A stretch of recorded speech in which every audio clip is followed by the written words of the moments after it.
मेरा नाम अर्जित है। मैं एक मैकेनिकल इंजीनियर हूँ।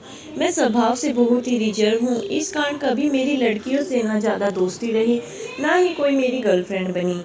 अब मेरी जॉब लग गई थी और घर वाले अब शादी की बात करने लगे। घर पर कई तस्वीरें और बायोडाटा आने लगे। उसमें से मुझे अंजलि देखते ही पसंद आ गई। बायोडाटा से पता चल रहा था कि वो अच्छी पढ़ी लिखी थी। मैंने अपने घर वालों से कहा कि मुझे लड़की पसंद है। हम लोग अंजलि के घर उसे और उसके परिवार को देखने गए। फिर जब अंजलि चाय लेकर आई तो वो मुझे उसकी तस्वीर से भी ज़्यादा सुंदर लगी। खुले बाल और हल्के नीले रंग की साड़ी में वो बहुत ही सुंदर लग रही थी। फिर घर वालों ने हमें एक कमरे में बात करने भेजा।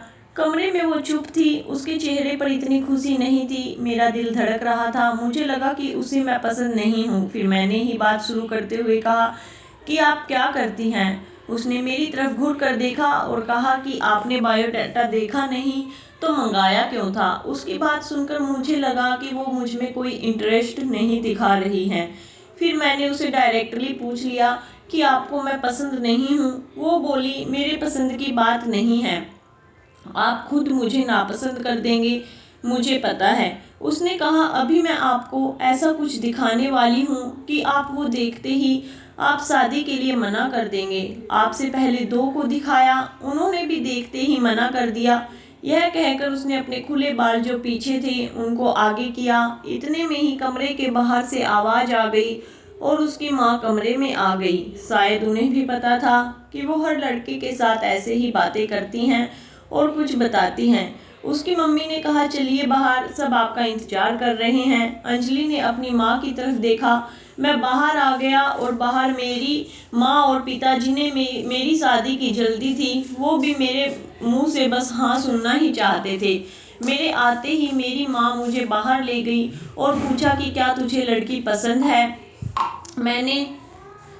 मैं मना नहीं कर पाया, लेकिन एक बात मुझे खटक रही थी कि आखिर वो क्या बताने वाली थी। उसकी मम्मी जिस तरह से जल्दी से कमरे में आई, मुझे बाहर ले गई, लगा ऐसा जैसे वो हमारी बातें ही सुन रही थी।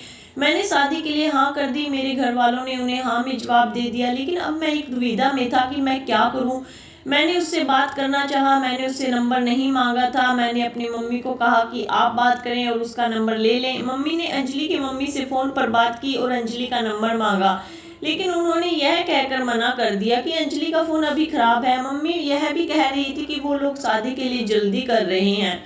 इन सब बातों से मेरे मन में कुछ अजीब सवाल आने लगे। एक शाम जब मैं ऑफिस में था तब मुझे एक अननोन नंबर से कॉल आता है। फ़ोन रिसीव किया तो अंजलि थी।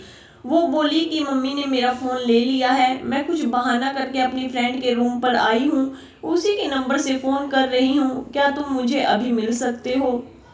मुझे वैसे भी उससे मिलना था।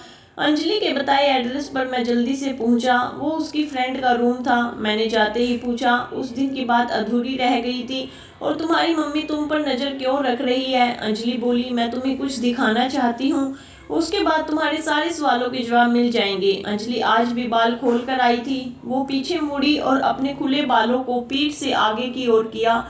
तब मुझे पता चला कि वो क्या दिखाना चाहती थी। उसकी गर्दन पर एक टैटू था, सुयस नाम का। अंजलि बोली कि मैं एक लड़के से प्यार करती थी और हम दोनों शादी भी करना चाहते थे। मैंने उसी के नाम का टैटू करवाया था। यह बात मैंने अपने घर वालों को भी बताई थी और वो तैयार भी हो गए थे, लेकिन सुयस ने मुझे चीट किया। वो मेरे अलावा भी किसी और को डेट कर रहा था और वो लड़की पैसे वाली थी, इसलिए उसने मुझे छोड़ दिया। तब से मुझे शादी और लड़कों से एक नफरत सी हो गई थी। उस लड़के को मैंने बहुत प्यार किया, लेकिन उसने मुझे धोखा दिया। तुमसे पहले भी मैंने दो लड़कों को टैटू दिखाया और उन्होंने सच जानकर शादी के लिए मना कर दिया।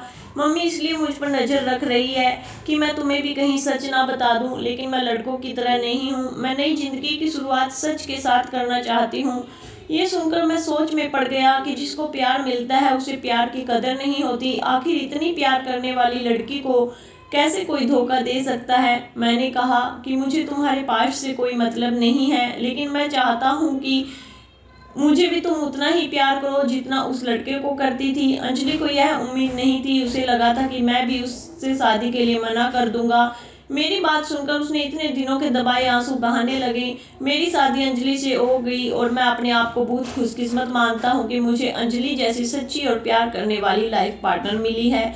आपको यह कहानी कैसी लगी कमेंट करके हमें ज़रूर बताएं। धन्यवाद।